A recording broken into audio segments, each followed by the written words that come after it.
Marcus Davis stood in the brightly lit mall corridor, watching a little girl weep near the food court. She couldn't be more than 6 years old. Tiny pink sneakers, a flowery dress, and tears streaming down her cheeks as shoppers hurried past, too busy with their own lives to notice her distress. Nobody stopped. Nobody saw. But Marcus did. He always saw the people others missed. That's what happens when you've spent 15 years pushing a mop through the same mall corridors. You notice things. What Marcus didn't know was that this small moment of kindness would change everything. Because the little girl he helped wasn't just any child, and her father wasn't just any grateful parent. Before we jump back in, tell us where you're tuning in from, and if this story touches you, make sure you're subscribed, because tomorrow, I've saved something extra special for you. Marcus adjusted his navy blue uniform, the words Westfield Mall Maintenance stitched across the breast pocket. At 52, his once broad shoulders had begun to stoop from years of mopping floors and emptying trash cans. Deep lines etched his face like a roadmap of hard times and quiet dignity. He wasn't supposed to interact much with mall patrons. That was what customer service was for. But something about the little girl's desperation pulled at him. He set his mop against the wall and approached slowly, careful not to frighten her further. Some parents got nervous when strangers talked to their children, especially a tall black man in a janitor's uniform. But there was no parent in sight, and the child was clearly lost. "Hey there, little one," Marcus said, his deep voice gentle as he crouched down to her level. "Are you okay?" The girl's eyes, wide and frightened, looked up at him. Her breath came in hiccuping sobs. I can't find my daddy," she managed between tears. Marcus nodded. He'd seen this before, parents getting distracted at the department store or taking a phone call, turning around to find their child gone. The mall was a labyrinth of lights, sounds, and people. Easy for a small child to get disoriented. "My name's Marcus. I work here at the mall," he said, pointing to his name badge. "What's your name?" "Lily," she whispered, wiping her nose with the back of her hand. "Lily Bennett. That's a pretty name, Lily. And how old are you?" She held up 6 fingers, her small hand trembling slightly. 6. That's a good age. Marcus smiled. "Listen, Lily, I'm going to help you find your daddy, okay? But first, how about we sit down for a minute? You look like you could use a rest." He gestured to a nearby bench, and Lily nodded, following him with tiny steps. As they sat, Marcus noticed her sneaker was untied. Without thinking, he knelt and tied it for her. "There you go. Don't want you tripping and getting hurt on top of everything else." Lily's tears had slowed, but her bottom lip still trembled. "My daddy's really tall, and he wears fancy clothes, and he has a watch that lights up." Marcus chuckled. "That helps, but there's a lot of tall daddies with nice watches in this mall. What was the last store you were in together?" Lily's forehead wrinkled in concentration. "The toy store. Daddy said I could pick one thing for my birthday next week." "That's great information," Marcus said. "The toy store is on the 2nd floor. Did you come down the escalator by yourself?" Lily nodded, looking ashamed. "I saw a puppy. I wanted to pet it, but then it went away, and then I couldn't find the toy store anymore, and then I couldn't find Daddy." Marcus felt a pang in his chest. He thought of his own daughters, now grown with children of their own. He remembered their tiny hands in his, the weight of their trust. How terrified he'd been the one time his youngest, Shanice, had wandered off at the county fair. "Well, don't you worry.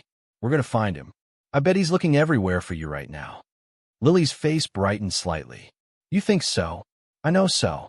Any daddy worth his salt will be turning this whole mall upside down looking for his little girl." Preparing and narrating this story took us a lot of time. So if you are enjoying it, subscribe to our channel. It means a lot to us.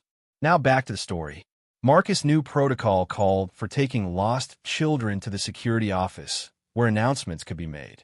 But security was on the far end of the mall, and Lily was already frightened. He made a quick decision. "Tell you what, Lily, the toy store isn't far. Why don't we head there first? Maybe your daddy's still looking for you there. And if not, we'll go to the security office where they can make an announcement." Lily nodded, her small hand reaching up to grasp his weathered one. The simple trust in the gesture nearly broke his heart. As they walked, Marcus kept up a gentle stream of conversation, hoping to keep her calm. So your birthday's next week? That's exciting. What kind of toy were you hoping to get? A robot unicorn, Lily said without hesitation. One that walks and talks, and has rainbow hair. That sounds pretty special, Marcus said, smiling. I bet it's the coolest toy in the whole store. As they approached the escalator, Lily hesitated, her grip on his hand tightening. It's too big, she whispered, eyeing the moving stairs fearfully. Without thinking twice, Marcus lifted her up and settled her on his hip like he used to do with his own girls. I've got you, he said. You're safe. They rode the escalator to the second floor, Lily's arms wrapped tightly around his neck. Marcus was careful to keep his movements slow and predictable. The last thing he needed was for someone to misinterpret the situation. A janitor carrying a child he wasn't related to through the mall could look suspicious to the wrong observer. As they neared the toy store, Marcus could see a commotion. A tall man in an expensive-looking suit was speaking urgently to mall security, his face tight with barely controlled panic. Even from a distance, Marcus could see the man's hands shaking as he gestured emphatically. Is it your daddy? Marcus asked, pointing. Lily's face lit up like sunshine after rain. Daddy, she cried, wiggling to be put down. Marcus set her gently on her feet, and she took off running, her little legs pumping as fast as they could carry her. Daddy, Daddy, I'm here. The man whirled around, his expression transforming from fear to overwhelming relief. He dropped to one knee, arms outstretched as Lily launched herself into his embrace. Lily, oh my God, Lily. The man clutched her to his chest, his eyes squeezed shut as he rocked back and forth. Where were you? I was so scared. I got lost, Lily said, her voice muffled against her father's shoulder. But Mr. Marcus found me. He tied my shoe and brought me back to you. The father looked up, noticing Marcus for the first time. He stood, lifting Lily with him, and approached. Up close, Marcus could see the man was younger than he'd expected, probably in his late 30s, with sharp features and the kind of tailored suit that cost more than Marcus made in 3 months. You found my daughter? His voice was thick with emotion. Marcus nodded. Found her downstairs near the food court. She was pretty upset, but she knew right where you'd been. Smart kid you've got there. The man extended his hand. James Bennett. I don't know how to thank you. Marcus shook it, noting the firm grip and the expensive watch. It did indeed have a subtle glow around the dial, just as Lily had described. Marcus Davis. And no thanks needed. Just doing what anybody would do. But that's just it, James said, his voice dropping. Nobody else did. I've been watching the security footage while we waited for announcements. Dozens of people walked right past my daughter while she was crying. You were the only one who stopped. Marcus shifted uncomfortably under James's intense gaze. Just glad I could help, sir. A security guard approached, clipboard in hand. Mr. Bennett, we need to finish the report. He stopped, seeing Lily in her father's arms. Oh, you found her. That's great news. Actually, this man found her, James said, nodding toward Marcus. The guard glanced at Marcus, taking in the janitor's uniform with barely concealed dismissal. Good work. We'll take it from here. James frowned slightly at the guard's tone, but turned back to Marcus. I need to finish up with security, but please, I'd like to properly thank you. Could you wait just a few minutes? Marcus glanced at his watch. His break had ended 15 minutes ago. I should really get back to work. Please, James said. Just 5 minutes. It's important to me. Something in the man's voice made Marcus nod. All right, I'll be over by the fountain. As he walked away, he could hear Lily chattering to her father. Mr. Marcus is nice, Daddy. He said I'm smart and brave. Marcus smiled to himself. Children were resilient, bouncing back from terror to delight in moments. He settled on the edge of the large decorative fountain that dominated the mall's center court, watching the water cascade down its tiers. His mind drifted to his own family. His ex-wife, Tanya, had left 15 years ago, claiming she couldn't stand being married to a man who lacked ambition. She'd taken their daughters, Shanice and Kiera, leaving Marcus with weekend visits and a heart full of quiet determination to prove he could provide for his girls, even if it meant taking whatever work he could get. He'd never missed a child support payment, even when it meant working double shifts. Never missed a school play or graduation, even when Tanya's new husband tried to edge him out of the picture. His daughters were grown now. Shanice a nurse with 2 children of her own, Kiera finishing her teaching degree. They were his pride, his purpose. The reason he kept going when his body ached and his spirits flagged. Lost in thought, he almost didn't notice James approaching, this time without Lily. "She's with the mall manager," James explained, seeing Marcus look around. "He's showing her the security monitors. She thinks it's the coolest thing ever." He sat down beside Marcus, loosening his tie.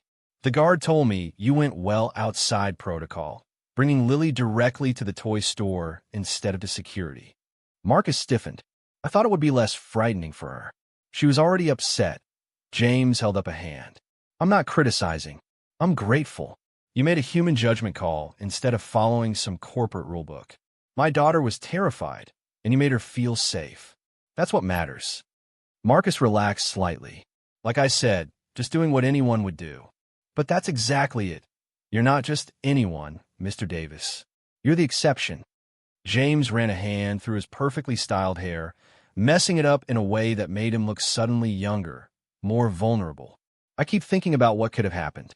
She could have followed a stranger or gotten frightened and run further away. Or," he broke off, swallowing hard. "But she didn't," Marcus said quietly. "She's safe. That's what counts now." James nodded, collecting himself. "I owe you. More than I can say. I'd like to give you a reward." Marcus shook his head firmly. "That's not necessary. Please, I insist." James pulled out an expensive-looking wallet. "Name a figure."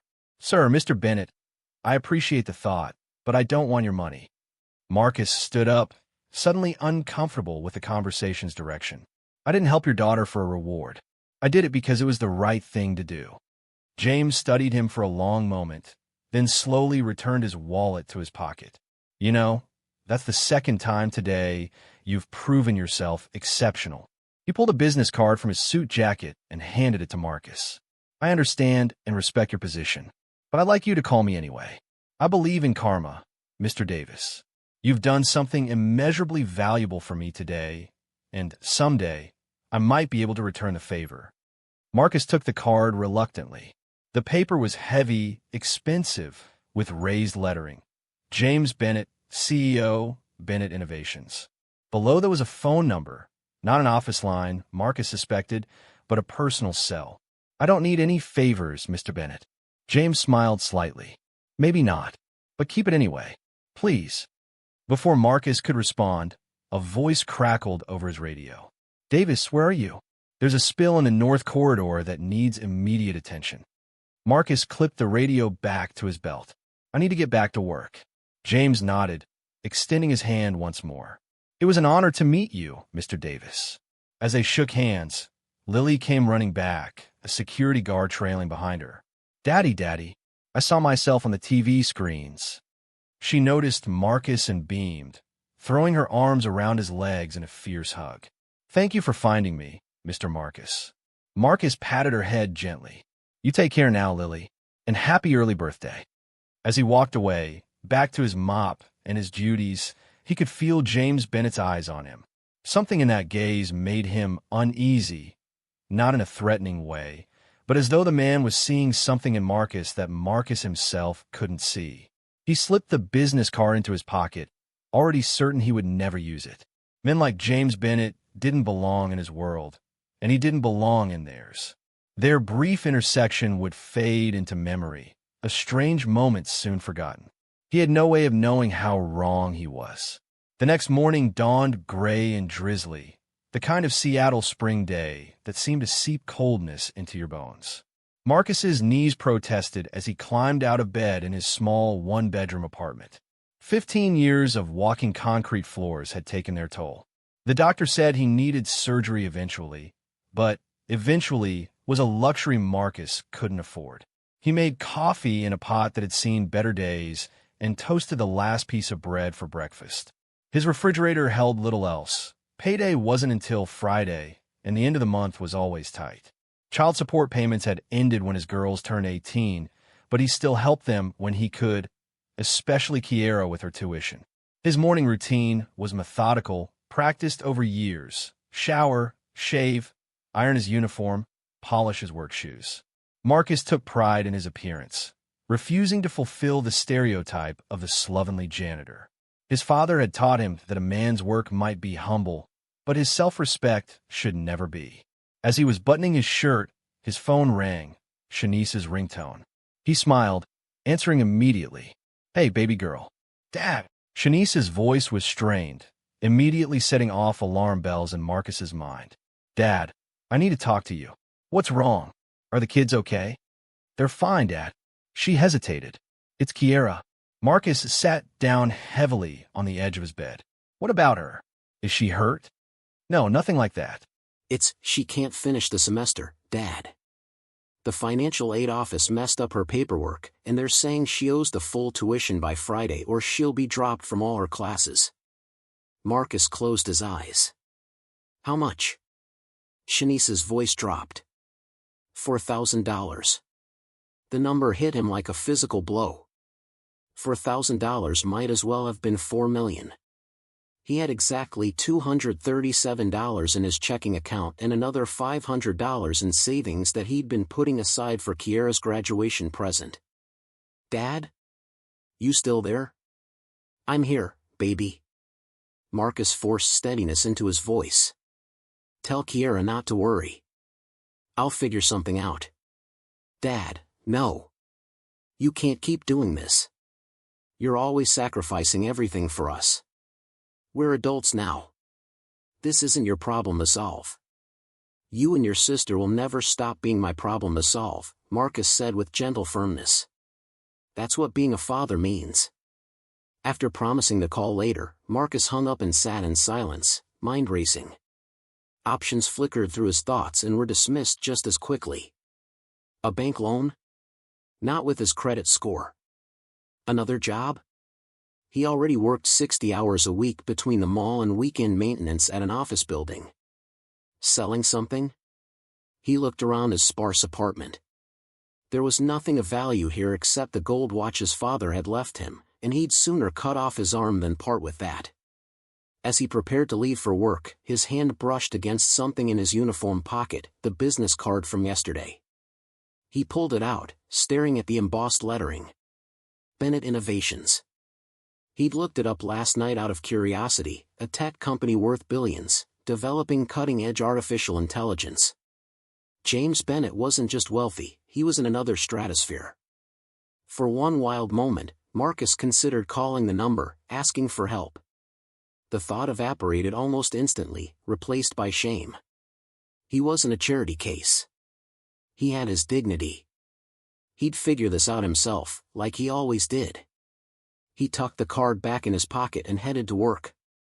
The mall was quiet when Marcus arrived at 7 a.m., 2 hours before opening. This was his favorite time, peaceful, before the chaos of shoppers and the endless cycle of spills and messes. The maintenance staff used these morning hours to tackle deeper cleaning, polishing floors, washing windows, scrubbing bathroom tiles. His supervisor, Kevin, a thin white man with perpetually pursed lips, intercepted him as he clocked in. "Davis, the regional manager wants to see you in his office." Now. Marcus felt a flicker of unease. In 15 years, he'd never been called to the regional manager's office. "What about?" Kevin shrugged, but there was something knowing in his expression that Marcus didn't like. "Guess you'll find out."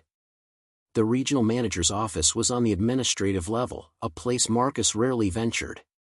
He knocked on the door labeled Richard Wilkins, Regional Operations Manager, straightening his uniform as he waited. "Come in," called a voice. Marcus entered to find Wilkins, a balding man with reading glasses perched on his nose, seated behind a large desk. Standing by the window was a woman in a crisp pantsuit, arms crossed, expression severe. "Davis," Wilkins said, not offering a handshake or inviting him to sit. "This is Sandra Myers from Corporate Security." Marcus's unease deepened. "Sir? Is something wrong?" "That depends on your definition of wrong," Myers said, stepping forward.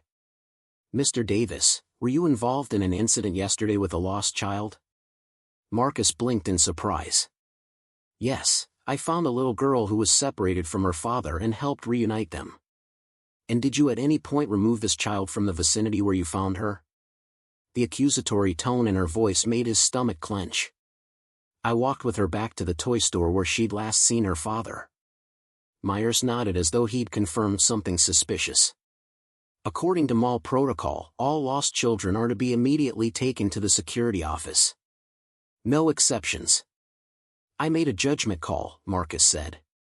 She was frightened, and I thought, it's not your job to think, Myers interrupted coldly. It's your job to follow procedure. Wilkins cleared his throat. Davis, you've been with us for 15 years. You know the protocols.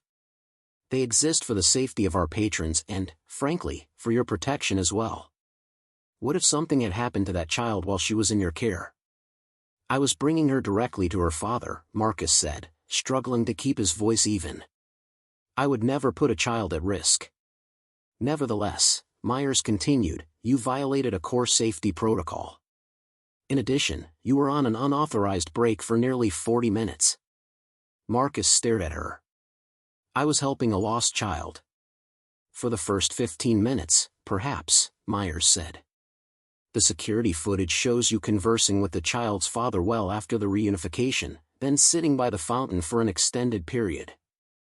The unfairness of it hit Marcus like a physical blow. He'd stopped to help a frightened child, and now he was being treated like a criminal. Davis, I'm going to be blunt, Wilkins said, leaning forward. Corporate is concerned about liability here. You're a mall maintenance worker who took a child through a public space without authorization or supervision. I was trying to help, Marcus said, his voice steady despite the anger building inside him. That little girl was terrified. Myers consulted a tablet in her hand. According to the report, the child's father is James Bennett of Bennett Innovations. She looked up, eyebrows raised. A very high-profile patron. The kind we can't afford to alienate. Mr. Bennett thanked me, Marcus said. He wasn't concerned about protocols. Be that as it may, Wilkins continued, we have to follow corporate policy. I'm afraid we have no choice but to issue a formal reprimand. This will go in your permanent record. Marcus felt the weight of the words settle on his shoulders. A reprimand after 15 years of spotless service. Because he'd helped a crying child. Additionally, Myers added, you'll be assigned to the loading dock for the next month. No public-facing duties. The loading dock. The worst assignment, heavy lifting, garbage sorting, and weather exposure. At 52, with his bad knees, it would be brutal. Is that really necessary? Marcus asked, his voice low. Consider yourself lucky it's not a suspension, Myers replied coldly. You can return to your duties now. Report to loading dock supervision tomorrow morning. Marcus stood straight, his dignity intact despite the humiliation burning in his chest. Yes, ma'am. As he turned to leave, Wilkins called after him. Davis, one more thing. James Bennett called this morning, asked specifically about you. Marcus paused, hand on the doorknob. He did? Wilkins nodded, looking uncomfortable. Wanted to know your full name, how long you'd worked here. I told him company policy prevented me from sharing personal information about employees. I see, Marcus said, though he didn't, not really. Why would a billionaire CEO be asking questions about a mall janitor? Just, watch yourself, Davis. Men like Bennett, they're not like us. Whatever he wants, it's not friendship. Marcus nodded and left, the warning following him down the hallway. The rest of his shift passed in a fog. His coworkers had already heard about the reprimand, news traveled fast among the maintenance staff. Some offered sympathetic glances, others kept their distance as though his misfortune might be contagious. Only Raul, an older Latino man who'd been at the mall nearly as long as Marcus, approached him directly during lunch break. It's not right, what they did, Raul said, sitting across from Marcus in the break room. You help a kid, and they punish you for it. Marcus shrugged, unwilling to badmouth management, even now. Rules are rules, I guess. Rules, Raoul snorted. Rules are for people like us, amigo. The suits break them all the time. Marcus didn't respond, just finished his sandwich in silence. His mind was elsewhere, on Kiera's tuition problem, on the loading dock assignment that would wreak havoc on his aging body, on the strange coincidence of James Bennett asking about him the same morning he received his first reprimand in 15 years. By the time his shift ended at 3 p.m., a dull headache had settled behind his eyes. He changed out of his uniform in the employee locker room, his movements slow and deliberate. As he walked through the mall's main entrance, heading for the bus stop, a sleek black car pulled up to the curb beside him. The driver's window rolled down, revealing a woman in a chauffeur's cap. "Mr. Davis? Marcus Davis?" Marcus stopped, instantly wary. "Yes? Mr. Bennett would like to speak with you, sir. If you'd be willing." Marcus stared at her, then at the expensive car. Through the tinted rear window, he could make out a silhouette. "Mr. Bennett is in there?" "Yes, sir. He was hoping for a few minutes of your time." Marcus hesitated. His first instinct was to politely decline and continue to the bus stop. What could a billionaire possibly want from him? But curiosity, and if he was honest with himself, a touch of desperation over Kiera's situation, made him nod. "All right. A few minutes." The chauffeur stepped out and opened the rear door. James Bennett sat in the back, dressed in another impeccable suit, this one charcoal gray. He smiled as Marcus slid into the leather seat beside him. "Mr. Davis. Thank you for agreeing to speak with me." Marcus nodded, acutely aware of his worn jeans and faded flannel shirt next to Bennett's bespoke attire. "Your driver didn't give me much choice." Bennett's smile faded. "I apologize if Sarah made you feel pressured. That wasn't my intention." An uncomfortable silence filled the car. Marcus broke it. "Your daughter, Lily, is she all right?" Bennett's expression softened immediately. "She's fine. Better than fine. She hasn't stopped talking about Mr. Marcus who rescued her. You made quite an impression. I'm glad she's okay." "She is," Bennett confirmed. "Thanks to you." He paused, studying Marcus. "But I understand you're not okay." Marcus stiffened. "Excuse me? I called the mall management this morning to express my gratitude for your actions yesterday. Imagine my surprise when I was told that not only could they not share any information about you, but that you were being reprimanded for helping my daughter." Heat rose in Marcus's face. The idea that this wealthy stranger knew about his humiliation made it somehow worse. "It's not a big deal," he said stiffly. "Just company policy." "It's a very big deal to me," Bennett replied, his voice hardening. "You're being punished for an act of kindness that saved my child from potential harm. I find that not only ungrateful but deeply offensive." Marcus shifted uncomfortably. "Mr. Bennett, I appreciate your concern, but this isn't your problem. I broke protocol. There are consequences for that." Bennett studied him for a long moment. "You're an unusual man, Mr. Davis. Most people would be angry, indignant. Being angry doesn't change anything." "On the contrary," Bennett said, "directed properly, anger can change everything." He leaned forward. "I'd like to offer you a job." The statement was so unexpected that Marcus almost laughed. "A job? Doing what?" "Working for me. At Bennett Innovations." "As a janitor?" Marcus couldn't keep the skepticism from his voice. Bennett shook his head. "As head of custodial services for our main campus. It's a management position, supervising a team of 30, handling vendor contracts, overseeing the maintenance budget. The salary is $85,000 a year, plus full benefits, including healthcare and a generous retirement package." Marcus stared at him, certain he'd misheard. $85,000? His current salary was barely a third of that. "Mr. Bennett," he said carefully, "I appreciate the offer, but I don't have management experience. Or a college degree. I'm a janitor. You have 15 years of service at this mall. You've never missed a day of work, never had a complaint filed against you. Until today, your record was spotless.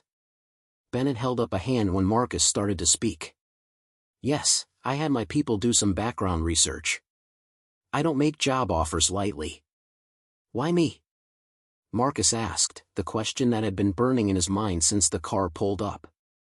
Why would you offer a position like that to someone you met yesterday?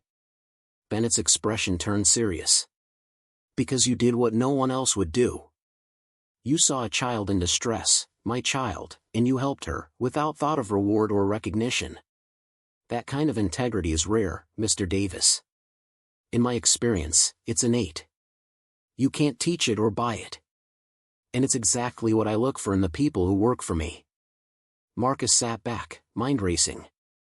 The offer was incredible, life-changing. It would solve Kiera's tuition problem instantly. It would mean no more aching knees from concrete floors, no more living paycheck to paycheck, no more being treated like he was invisible. But something didn't add up. People didn't get jobs like that because they helped someone's kid. The world didn't work that way. This feels like charity, he said finally. And I don't accept charity. Bennett's eyes flashed with something, surprise, perhaps, or respect. This isn't charity, Mr. Davis. It's an opportunity, one I believe you've earned.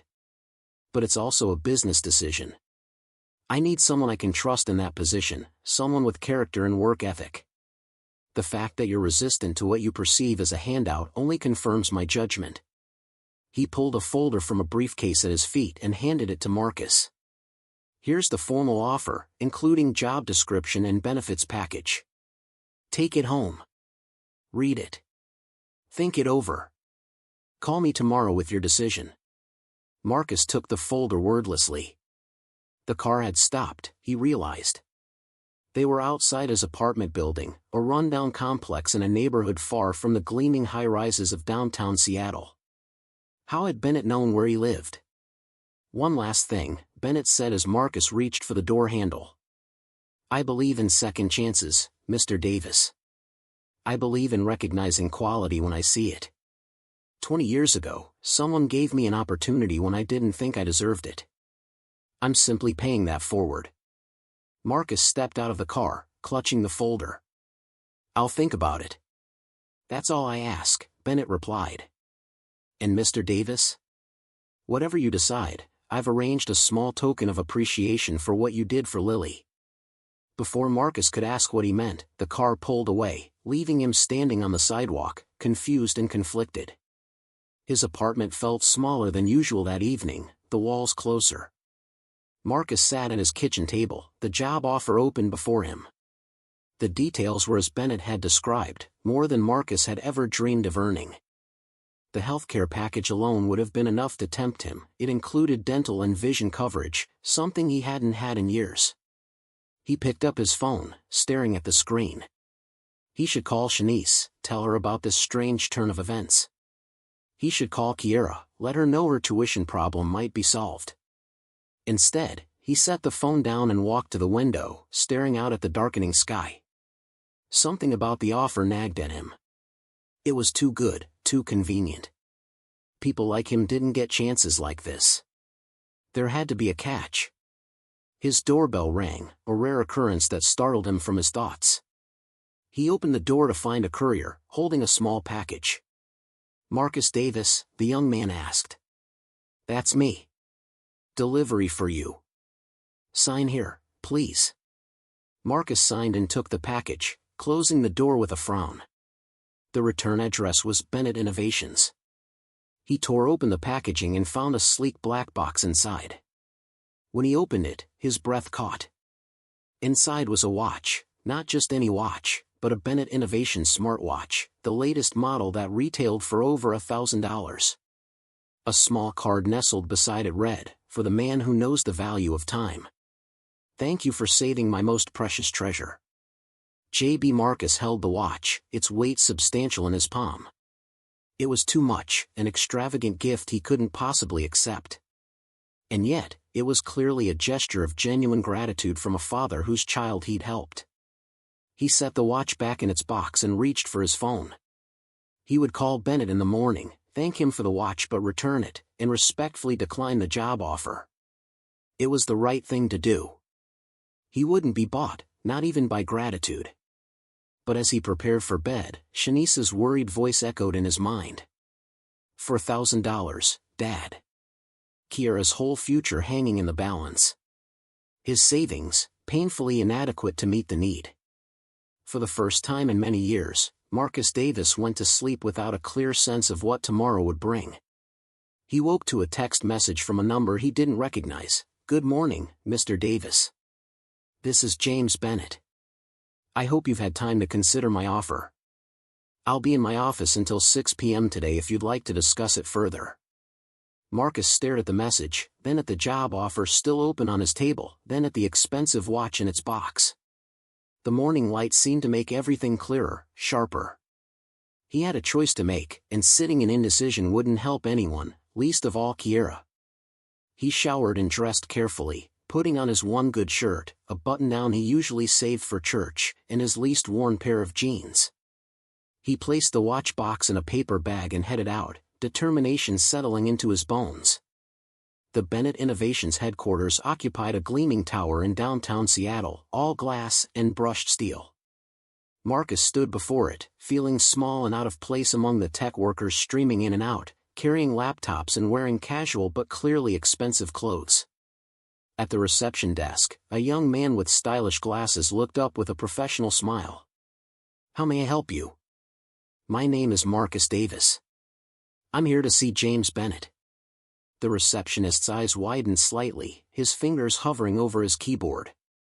Do you have an appointment, sir? No. But he asked me to come by today. The receptionist looked doubtful but made a call. Mr. Bennett? There's a Marcus Davis here to see you. A pause. Yes, sir. Right away. He hung up, surprise evident on his face. Someone will be down to escort you up, Mr. Davis. Within minutes, a young woman in a tailored pantsuit appeared. Mr. Davis? I'm Emma Chen, Mr. Bennett's assistant. Please, follow me. The elevator whisked them up to the top floor, where Emma led him through a series of sleek corridors to a set of double doors. She knocked once, then opened them, gesturing for Marcus to enter. James Bennett's office was exactly what Marcus had expected, spacious and modern, with floor-to-ceiling windows offering a panoramic view of Seattle. Bennett himself stood as Marcus entered, coming around his massive desk with a smile. Mr. Davis. I'm glad you came. Marcus nodded, suddenly aware of how out of place he must look in these surroundings. He held out the paper bag. I came to return this. It's too generous, and I can't accept it. Bennett's smile faltered slightly as he took the bag and looked inside. The watch? It's a small token of my gratitude. It's a $1,000 watch, Mr. Bennett. That's not small to me. Bennett set the bag on his desk, studying Marcus with new interest. And the job offer? Marcus took a deep breath. That's what I really came to discuss.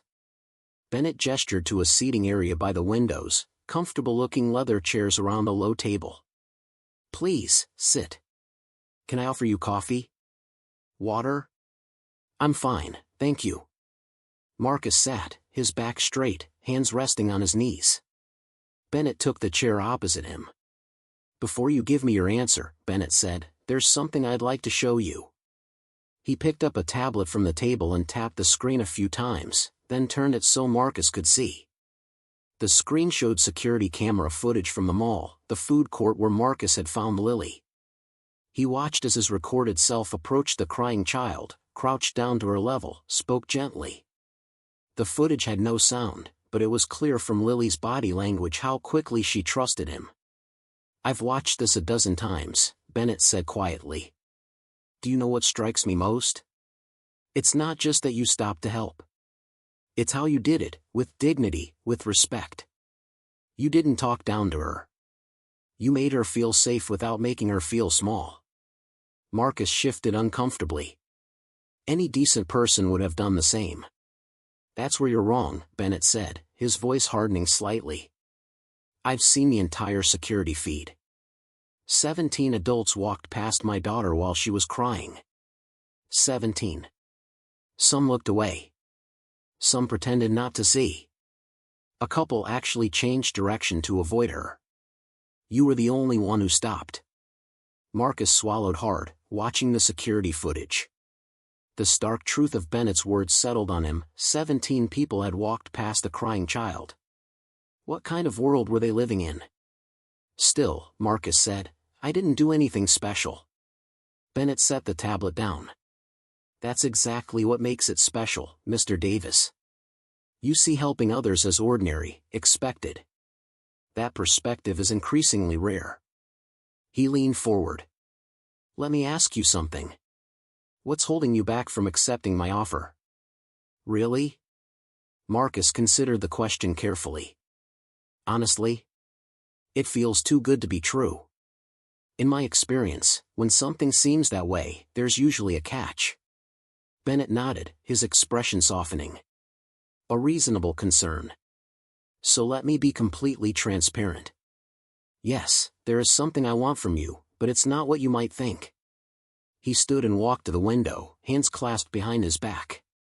I founded this company 15 years ago. We've grown from 3 people in a garage to over 5,000 employees worldwide. We're on the cutting edge of AI technology. By any conventional measure, we're successful.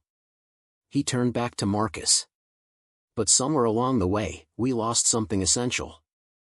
The human element. I'm not sure I follow, Marcus said.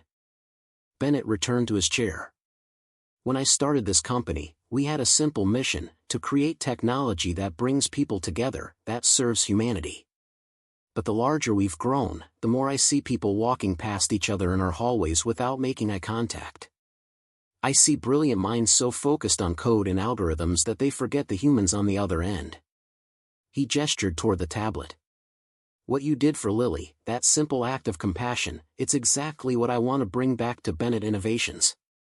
Not just in our products, but in our culture. Marcus frowned. And you think hiring a janitor will do that? I'm not hiring you to be a janitor, Bennett said firmly. I'm hiring you to lead our facilities team, yes, but also to help me build a more compassionate corporate culture. To be, frankly, a constant reminder of what matters most. Something in Bennett's voice, a hint of vulnerability, perhaps, made Marcus believe him. Still, doubts lingered. I appreciate your honesty, Mr. Bennett. But I have to be honest too. I have a situation, my daughter Kiera, she's in college, and there's a tuition issue. For $1,000 due by Friday, or she gets dropped from her classes. Bennett didn't even blink. Consider it handled. I'll have Emma take care of it this afternoon. No, Marcus said firmly, surprising himself with his own vehemence. That's exactly what I don't want. I don't want charity. I don't want to be indebted to you. It wouldn't be charity, Bennett argued. It would be an advance on your first paycheck, if you accept the job. Marcus shook his head. I appreciate the offer, but that's not how I want to solve this problem. If I take this job, I want it to be because I'm the right person for it, not because I'm desperate. Bennett studied him for a long moment, then smiled slowly. You continue to impress me, Mr. Davis. Most people in your position would jump at the money. Most people in my position have their pride, Marcus replied. It's sometimes all we have. Bennett nodded thoughtfully. Fair enough. So let me ask again, setting aside your daughter's situation for the moment, what's holding you back from accepting this job? Marcus considered the question, searching for absolute honesty. Fear, I guess. Fear of failing. Fear of not belonging here, among all these educated, tech-savvy people. Fear that one day you'll realize your gratitude was temporary, but I'll have left a stable job for something that disappears. All legitimate concerns, Bennett acknowledged. Let me address them one by one. First, we have a 6-month training program for all new hires, regardless of position. You'll have all the support you need to succeed. Second, Bennett Innovations employs people from all walks of life. Yes, we have MIT graduates, but we also have people who learn their skills through experience rather than formal education. What matters is what you bring to the table, not your credentials. He leaned forward. And as for the last fear, I can only give you my word that this isn't about temporary gratitude. This is about recognizing quality when I see it. The contract offers 12 months guaranteed salary even in the event of termination. That's my way of putting skin in the game. Marcus absorbed this, weighing Bennett's words against his instincts. Something the man had said earlier echoed in his mind. You mentioned someone gave you a chance 20 years ago. What did you mean by that? Bennett's expression shifted, a shadow of old pain crossing his features. That's a fair question. He was quiet for a moment, collecting his thoughts. 20 years ago, I was a college dropout with a drug problem and a criminal record.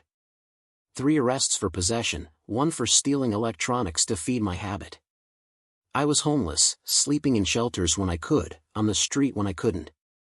Marcus tried to reconcile this image with the polished CEO before him. What changed?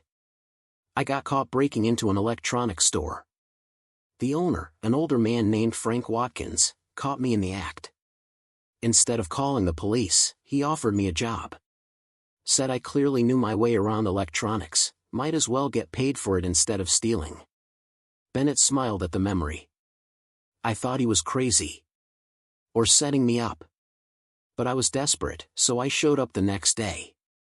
And he actually gave you the job? Bennett nodded. Not only gave me the job, but let me sleep in the storeroom until I could afford a place. Helped me get into an outpatient rehab program. Taught me everything he knew about electronics and running a business. When I got clean and wanted to go back to college part-time, he adjusted my schedule to make it work.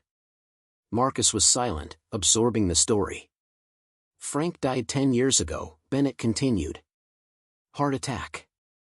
By then I'd started Bennett Innovations, was just securing our first round of major funding. At his funeral, I promised myself I'd pay forward what he did for me. I've tried in various ways, scholarship programs, second chance hiring initiatives for former addicts and people with criminal records. But something was still missing. He looked directly at Marcus. Then I saw you with Lily. The way you helped her without hesitation, without judgment. It reminded me of Frank. Of what real compassion looks like in action. And I knew instantly that you were someone special, someone who could help bring that quality to Bennett Innovations. Marcus felt the weight of Bennett's words, the sincerity behind them. For the first time since receiving the job offer, he began to truly consider it as a real possibility. I still have concerns, he said slowly. Practical ones. I don't know the first thing about managing people, about budgets and vendors. That's what training is for, Bennett replied. What I can't train is character, integrity, compassion. Those you already have in abundance. Marcus took a deep breath. If, and I'm saying if, I were to accept, what about my daughter's tuition situation? It needs to be resolved by Friday. Bennett considered this. How about this, you accept the position, starting immediately. Your first paycheck would normally come at the end of the month, but I'll authorize an advance to cover your daughter's tuition. Not charity, you'll have earned it. And if it makes you more comfortable, we can set up a repayment plan spread over several paychecks. It was a reasonable solution, one that preserved Marcus's dignity while addressing the immediate need. He found himself nodding slowly. I'd need to give notice at the mall. Of course. Though after the way they treated you, I'd say a day's notice is more than generous. Marcus almost smiled. 2 weeks is standard. I won't leave them short-handed, regardless of what happened. Bennett nodded, respect evident in his expression. As you wish. We can work around your notice period for training. Marcus extended his hand. Then I accept, Mr. Bennett. Bennett shook it firmly, a genuine smile spreading across his face. Excellent. And please, call me James. Marcus, he replied. Welcome to Bennett Innovations, Marcus. I have a feeling this is the beginning of something remarkable. As Marcus left Bennett Innovations headquarters that afternoon, he felt as though he was walking in a dream. The weight that had pressed on his shoulders for so long, the constant worry about money, about his daughter's futures, about his own aging body giving out before he could retire, had lifted slightly. Not completely gone, but lighter. He called Shanice first, then Kiera, sharing the news. Their initial disbelief gave way to excitement, Kiera's tears of relief making his own eyes well up. "Dad, are you sure this is real?" Kiera asked, her voice trembling. "It sounds too good to be true." "I thought so too, baby. But I've signed the paperwork. It's happening." "I don't understand. Why you?" "I mean," she paused, clearly trying to avoid sounding offensive. "I know what you mean," Marcus chuckled. "Why would a billionaire CEO hire a janitor for a management position? I helped his daughter when she was lost at the mall." It meant something to him.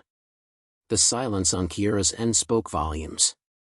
Like most young people, she'd grown cynical about the world, about the possibility of genuine altruism or karma or whatever you wanted to call it. Marcus couldn't blame her. The world had given his daughters plenty of reasons for cynicism. "Sometimes," he said gently, "good things happen to good people, Kiera. Not often enough. But sometimes." "I'm happy for you, Dad," she said finally. "You deserve this. More than anyone I know." The next 2 weeks passed in a blur. Marcus worked his notice at the mall, enduring curious glances and whispered conversations from coworkers who'd heard he was leaving for a prestigious position. Only Raul seemed genuinely happy for him. "You're escaping, amigo," Raul said during their last break together. "Like Shawshank Redemption, you know? The rest of us will die in these corridors, but you're going to walk on the beach." Marcus laughed. "It's just a different job, Raul. I'll still be working with maintenance teams." "But with respect," Raul insisted. "With dignity. That's worth everything." On Marcus's final day, Kevin, his supervisor, handed him his last paycheck with a sour expression. "Got lucky, didn't you? One rich guy's kid gets lost, and suddenly you're moving up in the world." Marcus took the check, meeting Kevin's gaze steadily. "It wasn't luck. It was 20 years of showing up every day, doing my job with pride, and treating people with respect. The only difference was that this time, someone noticed." He cleared out his locker, said his goodbyes, and walked out of the mall for the last time, not looking back. The following Monday, Marcus arrived at Bennett Innovations headquarters at 7:45 a.m., dressed in a new suit, his first in years, purchased with his advance from Bennett. Emma Chin met him in the lobby, all professional efficiency. "Good morning, Mr. Davis. We'll start with HR paperwork, then a tour of the facilities you'll be managing, followed by introductions to your team. Mr. Bennett would like to see you at 11. The morning passed in a whirlwind of forms, handshakes, and information. The facilities team, 30 men and women responsible for maintaining the gleaming Bennett Innovations campus, regarded him with varying degrees of curiosity and wariness. Marcus recognized the look. It was the same one he'd given new managers at the mall over the years. Who was this outsider? What would he change? Could he be trusted? By 11, his head was swimming with names, procedures, and building layouts. Emma led him back to Bennett's office, where the CEO greeted him warmly. "How's the first day going?" "Overwhelming," Marcus admitted. "But good. Your facilities team seems solid." "They are," Bennett agreed. "But they need leadership, direction. Someone who sees the bigger picture." He gestured to a chair. "I wanted to check in, make sure everything's proceeding as promised. Your daughter's tuition situation, it's resolved?" Marcus nodded. "Yes, thank you. The advance covered it completely." "Excellent." Bennett studied him for a moment. "You seem pensive. Second thoughts?" "Not exactly," Marcus said carefully. "More like, still waiting for the other shoe to drop." Bennett laughed softly. "I understand. Trust is earned, not given. I hope in time you'll see that I meant everything I said about why I hired you." After lunch, Marcus met with the head of human resources to discuss his role in more detail. To his surprise, the job description now included a new element, cultural advisor to the CEO. Mr. Bennett added this personally, the HR director explained. He wants you to have regular meetings with him to discuss company culture and employee well-being. It's unusual, but he was quite insistent. By the end of his first week, Marcus was beginning to find his footing. His years of hands-on maintenance work gave him credibility with his team, while his natural empathy and fairness earned their respect. The management aspects, budgets, scheduling, vendor negotiations, were challenging but not insurmountable, especially with the training resources Bennett had promised. More unusual were his weekly meetings with Bennett himself. Every Friday afternoon, they'd sit in Bennett's office, discussing everything from facilities concerns to broader cultural issues within the company. "What are you observing?" Bennett asked during one such meeting. As someone new to the organization, with fresh eyes? Marcus considered the question carefully. "People don't look at each other in the elevators," he said finally. "They're all staring at phones or just at the floor. No one says hello in the hallways unless they already know each other. It's like everyone's in their own bubble." Bennett nodded, unsurprised. The tech industry attracts brilliant minds, but not always the most socially adept ones. And the pace of work tends to make people focus inward. "What would you suggest?" Marcus blinked, surprised to be asked. "Me?" "You. That's why we're having these meetings, Marcus. I value your perspective." Marcus thought about it. "At the mall, we had this thing, free donut Fridays. Just a box of donuts in the break room once a week. Nothing fancy. But people would stop, grab a donut, chat for a few minutes. It broke the ice." "Simple but effective," Bennett mused. "What else?" Gradually, Marcus began to realize that Bennett was serious about his role as a cultural advisor. The CEO genuinely valued his outsider's perspective, his grounded view of human interactions that had nothing to do with technology or profit margins. Small changes began to appear around the Bennett Innovations campus. Donuts in break rooms on Fridays. A no phones in elevators gentle suggestion campaign. Recognition boards where employees could leave notes of appreciation for colleagues who'd helped them. Some employees rolled their eyes at these initiatives. Others embraced them enthusiastically. But slowly, perceptibly, the atmosphere began to shift. 3 months into his new role, Marcus was called to Bennett's office unexpectedly on a Wednesday morning.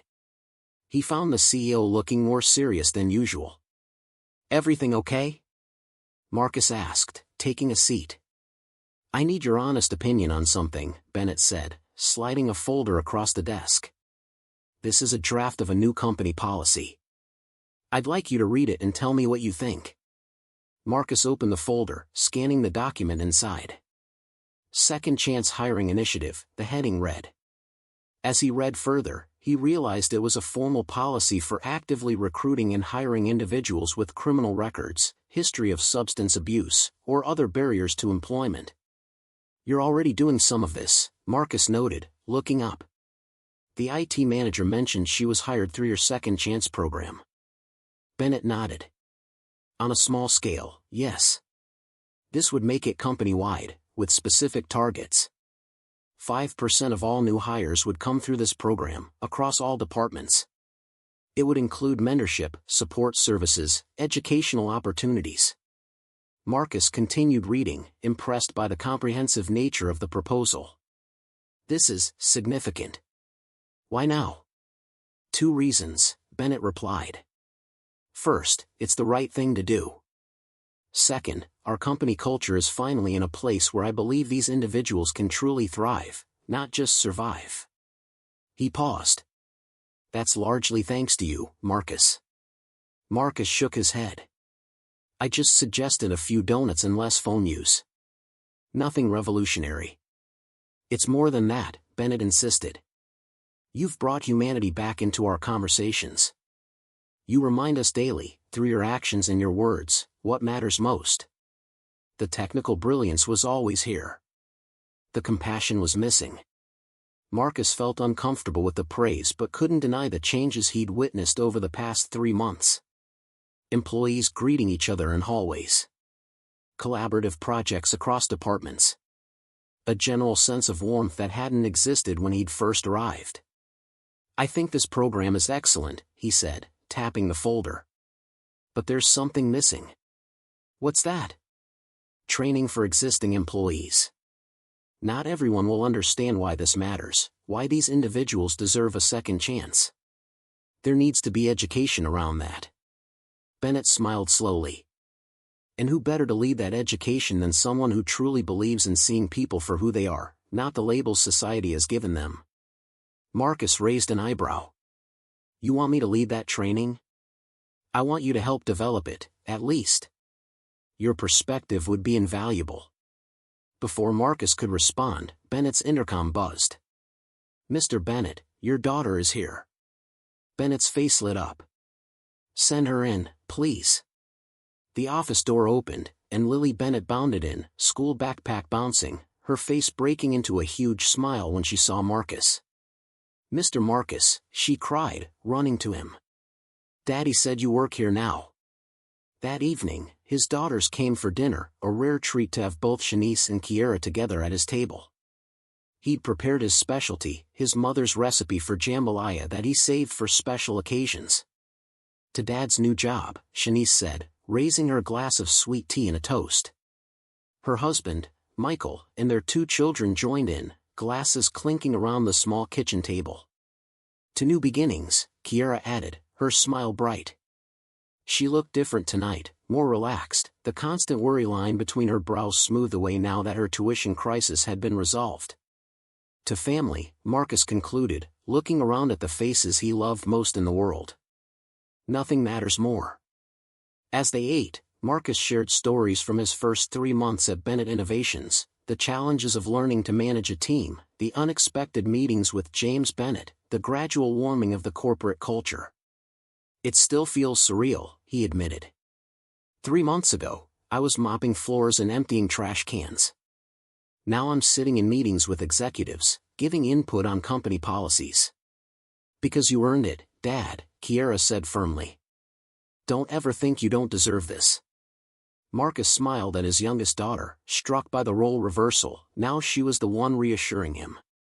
"I'm learning that, baby. Slowly but surely."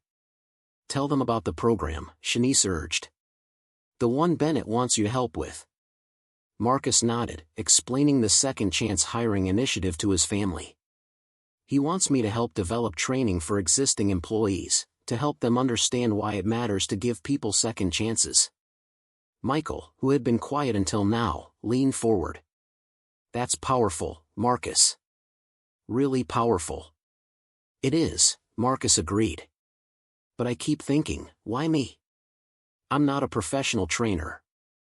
I don't have experience with this kind of program development." "Because you see people," Shanice said simply. "You always have. Remember Mrs. Jenkins from our old building? Everyone else thought she was just a cranky old woman, but you saw someone who was lonely and hurting. You made us bring her food every Sunday." "Or that kid at my elementary school," Kiera added.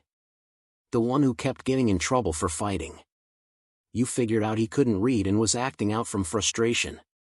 You spent every Saturday that summer teaching him." Marcus felt a warmth spread through his chest at his daughter's words.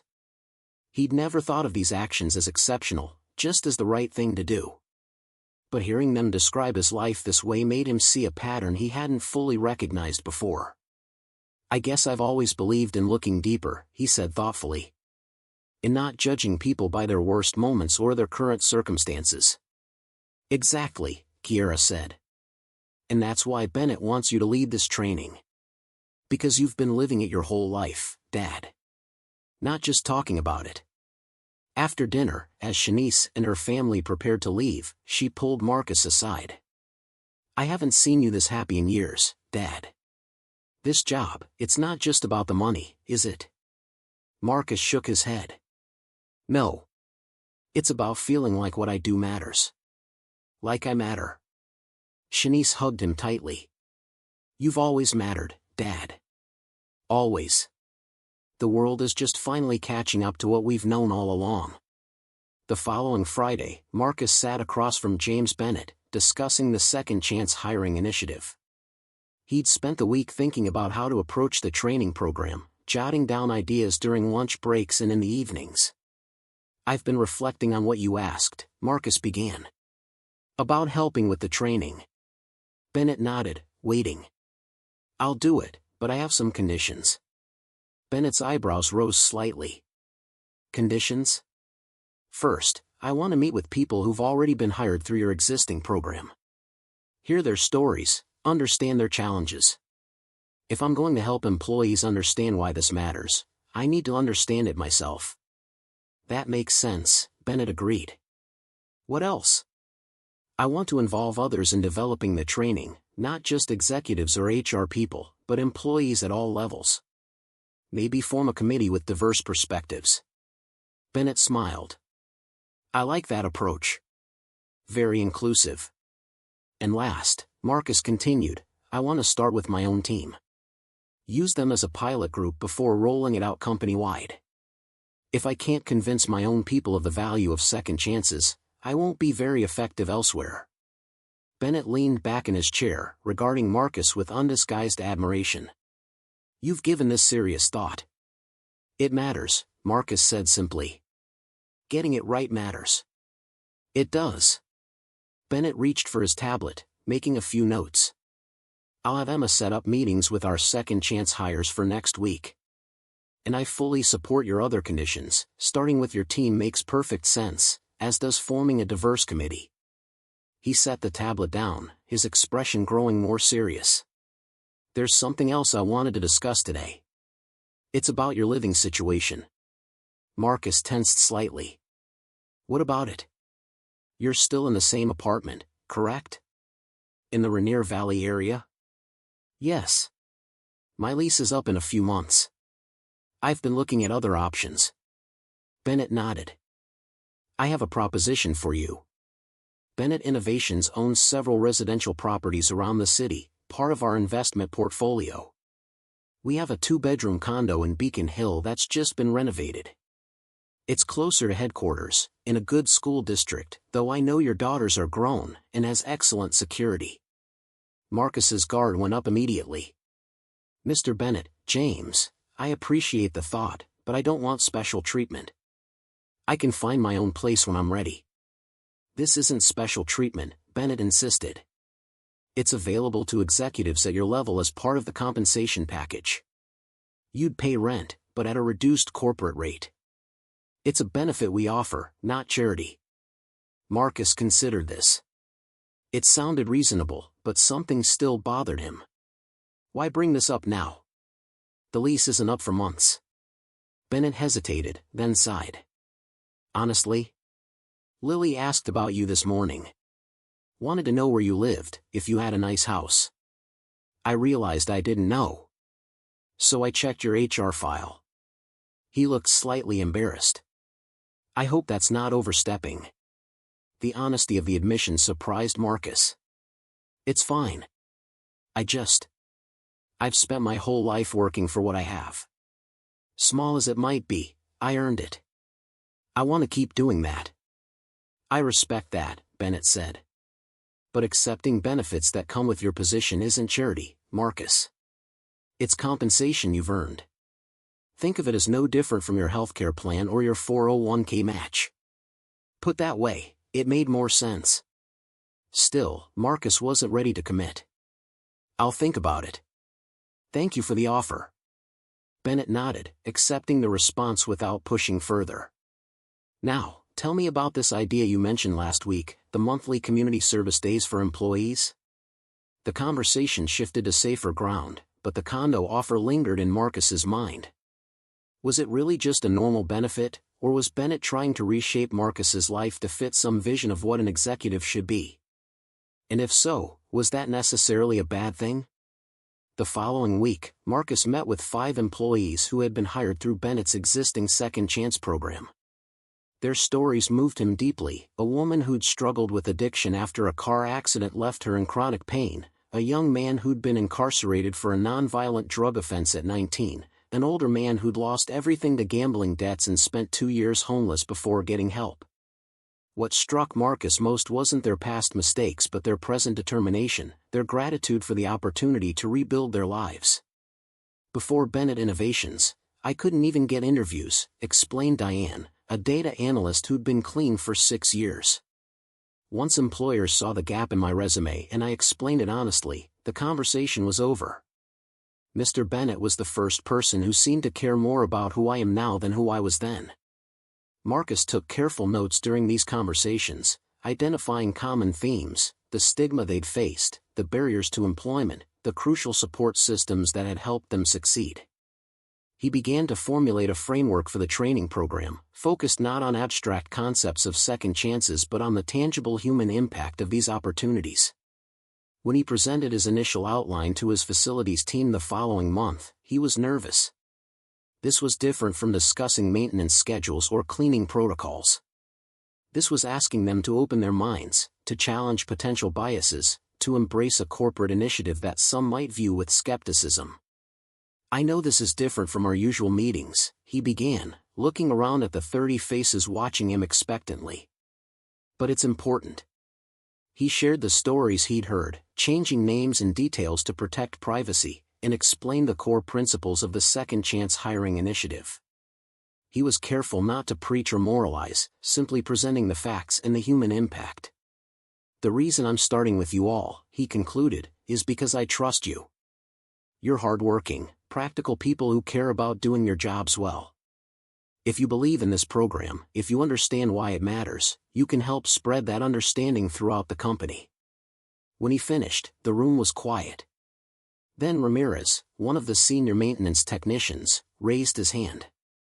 So these people, they've made mistakes. Big ones. And we're supposed to just welcome them with open arms? Marcus appreciated the directness of the question. Not blindly, no. There's rigorous vetting. Background checks appropriate to the position. Ongoing support structures. But yes, ultimately, we're asking you to judge them based on who they are now, not the worst mistakes of their past. Ramirez nodded thoughtfully. My brother did 5 years for armed robbery. When he got out, couldn't get a job anywhere. Ended up back inside within a year because, as he put it, society had already decided what he was. His voice grew quieter. Maybe if someone had given him a real chance, things would have been different. The conversation opened up after that, honest questions, genuine concerns, thoughtful responses. By the end of the session, Marcus could sense a shift in the room. Not universal acceptance, but openness to the idea, a willingness to engage with its complexities. Chen, a younger team member who had been quiet throughout, approached Marcus afterward. My parents came to this country with nothing, she said softly. No one would hire them because their English wasn't perfect. Someone finally gave them a chance at a restaurant, dishwashing jobs.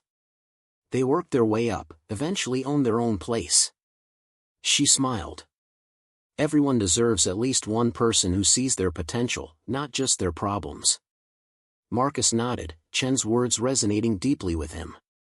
That's exactly what this program is about. Over the next 2 months, Marcus worked with the diverse committee he'd formed to refine and expand the training program. They created materials, developed exercises, crafted a presentation that balanced facts with emotional impact. When they presented the final version to Bennett, the CEO was visibly moved. This is exceptional work, Marcus. Far beyond what I'd hoped for. It wasn't just me, Marcus insisted. The committee brought perspectives I could never have provided alone. That's leadership, Bennett said simply. Recognizing that the best outcomes come from diverse inputs, then creating space for those voices to be heard. The training program rolled out company-wide the following quarter. Marcus, along with several committee members, personally facilitated sessions for department heads and team leaders. The reception was overwhelmingly positive. Within 6 months, the Second Chance Hiring Initiative exceeded its initial goals, with 7% of new hires coming through the program, above the 5% target. During this period, Marcus finally decided to accept the corporate housing benefit, moving into the Beacon Hill condo Bennett had mentioned. It was a significant upgrade from his old apartment, spacious, modern, with a view of the Cascade Mountains from his balcony. Yet he was careful to make it his own, bringing his father's old armchair, his mother's quilts, family photos, and the treasured items that connected him to his past. A year after his first day at Bennett Innovations, Marcus received an unexpected invitation, a dinner at James Bennett's home. Not a corporate function, but a family dinner with James, his wife Eleanor, and Lily. The Bennett residence was exactly what Marcus had expected, a modernist mansion overlooking Lake Washington, all glass and steel and breathtaking views. Yet inside, it was surprisingly homey. Children's artwork adorned the refrigerator. Well-loved books filled the shelves. A family dog, an elderly golden retriever named Max, greeted him at the door alongside an enthusiastic Lily. "Mr. Marcus. Did you bring your grandbabies?" she asked immediately. Marcus laughed. "Not today, Lily. But next time, maybe." Eleanor Bennett, a warm woman with intelligent eyes, welcomed him graciously. "James and Lily talk about you constantly," she said as she led him to the kitchen. "It's good to finally meet the man behind the legend." The evening was surprisingly relaxed, good food, easy conversation, none of the corporate talk Marcus had half expected. It wasn't until after dinner, when Lily had been ushered off to finish homework, that James invited Marcus to his study. "I wanted to show you something," James said, opening a drawer in his desk. He pulled out a small wooden box and placed it on the table between them. "What's this?" Marcus asked. James opened the box, revealing a tarnished set of keys inside. "These belong to Frank Watkins, the man I told you about, who gave me a second chance." The keys to his electronics store. He picked them up, the metal catching the light. "He gave them to me the day he retired. Said I'd earned his trust." He set the keys back in the box. "I keep them to remind myself of what one person's belief can do. How it can change a life completely." James closed the box carefully. "1 year ago today, you helped my daughter in a mall. You had no idea who she was, who I was. You just saw someone who needed help. That moment changed everything, for you, for me, for hundreds of people now employed through the Second Chance Initiative."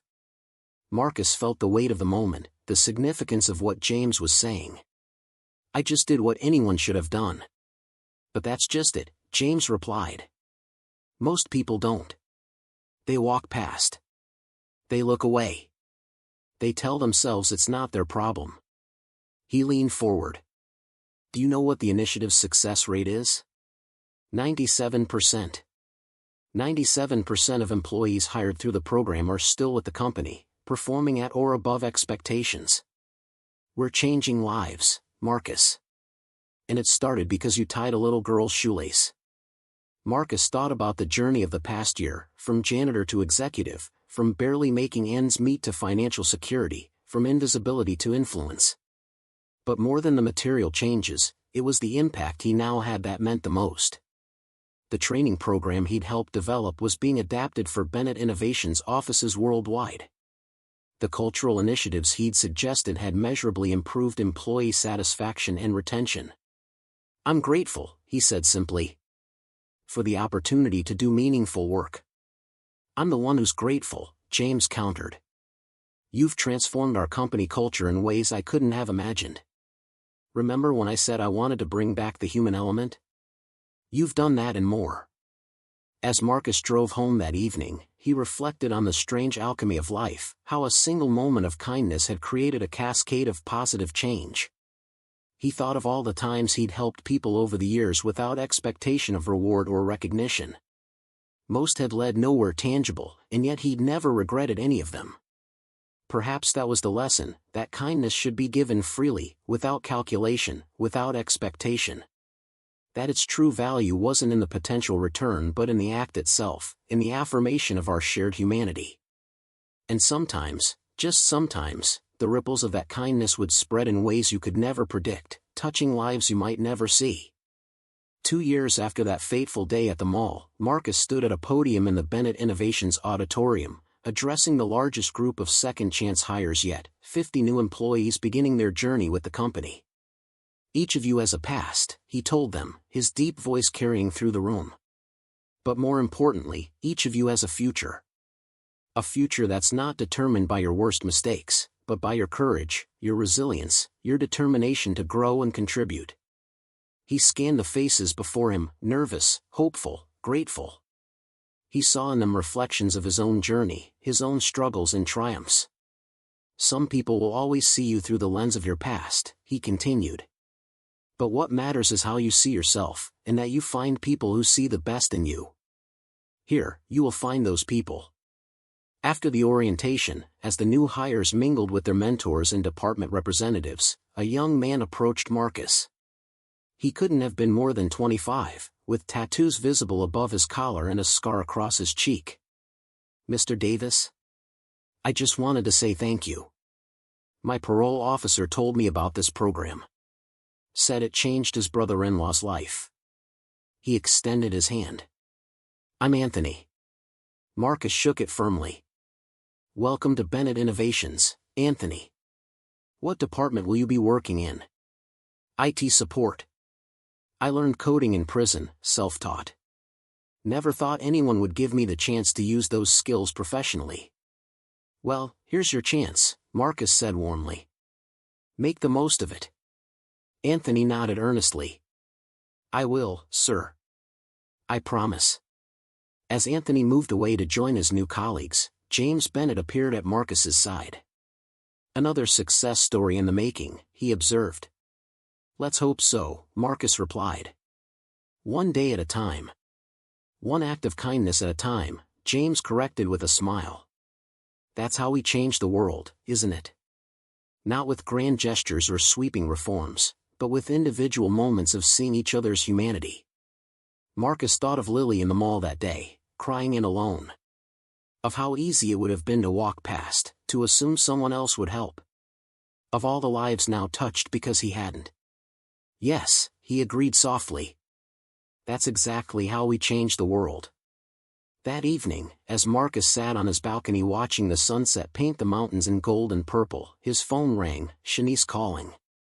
He answered with a smile, already knowing her news from the excitement in her voice. "Dad. Kiera got the job. The teaching position she wanted." "That's wonderful, baby. Tell her I'm so proud. She wants to tell you herself. She's coming over for dinner tomorrow, can you make it?"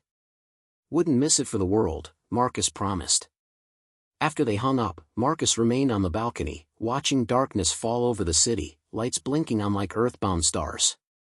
His life had transformed in ways he could never have imagined, all because he'd stopped to help a crying child. He thought of the new second chance hires today, especially Anthony, standing at the beginning of their own transformative journeys. Each life a constellation of moments, choices, connections. Each kindness a light in that constellation, illuminating paths forward. Marcus Davis had spent 52 years being invisible to most of the world. Now, at 54, he wasn't just seen, he was seeing others, truly seeing them, and helping a global company learn to do the same. One person. One moment.